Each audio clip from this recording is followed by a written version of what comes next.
আসসালামু আলাইকুম। তালপাতা রান্নাঘর থেকে আপনাদের জন্য নতুন আরেকটা ভিডিও নিয়ে চলে এসেছি। আজকে আমি রান্না করেছি কচু দিয়ে গরুর জিব্রা, ঠিক আছে? জিব্রাটা রান্না করেছি। তো দেখুন কত জাম্মি হয়েছে, কি মজা হয়েছে। আমাদের পরিবারের সবাই চেটেপুটে খেয়েছে। এত সুস্বাদু একটি খাবার। তা আমি কিভাবে রান্না করলাম তারই ভিডিওটা আপনাদেরকে দেখাচ্ছি। চলুন দেখে আসি। প্রথমে আমি কি করলাম, কচুটাকে সুন্দর করে পিস করে কেটে এটাকে একটু পানি দিয়ে ভাপ দিয়ে নিলাম যাতে কষটা বেরিয়ে যায়। এখন চাল উনানে ঢেলে গরম পানিটা ফেলে দিয়ে রেখে দিলাম। এখন আমি যে জিব্রাটা রান্না করব সেটা তো একটু পিছলা পিছলা টাইপের, এই জন্য আমি একটু 2 মিনিট গরম পানিতে সিদ্ধ করে নিয়েছি যাতে ময়লা রক্ত তারপরে সমস্ত ময়লাগুলা গরম পানিতে চলে যায়। এখন ওইটাকে ছেঁকে রেখে দিয়েছি। এখন তেল আর পেঁয়াজ দিয়ে বেরেস্তাও হয়নি, আবার কাঁচাও থাকে নাই। এই অবস্থায় আমি হলুদ দিয়ে দিলাম, মরিচ দিয়ে দিলাম, লবণ দিয়ে দিলাম, একটু পানি দিয়ে সুন্দর করে এটাকে কষিয়ে তেলটা যতক্ষণ পর্যন্ত না উপরে উঠে আসে ততক্ষণ পর্যন্ত সেটাকে আমি একটু কষিয়ে রেখে দিলাম।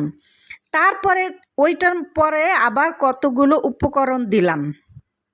সেখানে দিব দারচিনি, তেজপাতা, তারপরে আদা বাটা, রসুন বাটা, জিরা বাটা, ধনিয়া বাটা, তারপরে মনে করেন এলাচি, লং, জায়ফল, জয়িত্রী এগুলা কিছু থেতলে দিয়ে দিয়েছি। কেন যে এটা স্কিপ হয়ে গেছে সেটা কেন দেখাচ্ছে না ঠিক বুঝতেছি না, কিন্তু আমি দিয়েছি, আপনারাও দিবেন। তারপরে কি করলাম, এটা সুন্দর করে কষানো হয়ে গেলে এই যে মাংসটা যে আমি ঝরিয়ে রেখেছিলাম গরম পানির থেকে, সে মাংসটাও দিয়ে দিয়েছি। এখন দেখেন যতক্ষণ পর্যন্ত না তেলটা উঠে আসছে, একটা কষানো হয়ে গেছে। এখন আমি এই পর্যায়ে এসে আমি ওই যে কচুটা রেখেছিলাম পানি ঝরিয়ে, সেই কচুটা আমি এই মুহূর্তে দিয়ে দেব। যেহেতু একবার মাংসটা একটা কষানো হয়ে গেছে, এখন কচুর সাথে বাকি সিদ্ধটা হয়ে যাবে।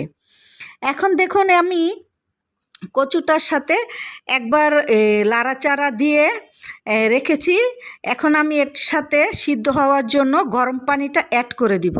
ঠান্ডা পানি দিলে হয় কি স্বাদটা একটু কম হয়, তাই গরম পানিটা দিলে স্বাদটা বজায় থাকে, সুস্বাদু খাবারটা তৈরি হয়। দেখুন তো কালারটা কত সুন্দর হয়েছে। এখন মনে করেন সিদ্ধ করা পর্যন্ত অপেক্ষা। তো আজকের রেসিপিটা আপনাদের কাছে কেমন লাগলো কমেন্ট অবশ্যই জানাবেন। কত সুন্দর একটি তরকারি বলুন তো।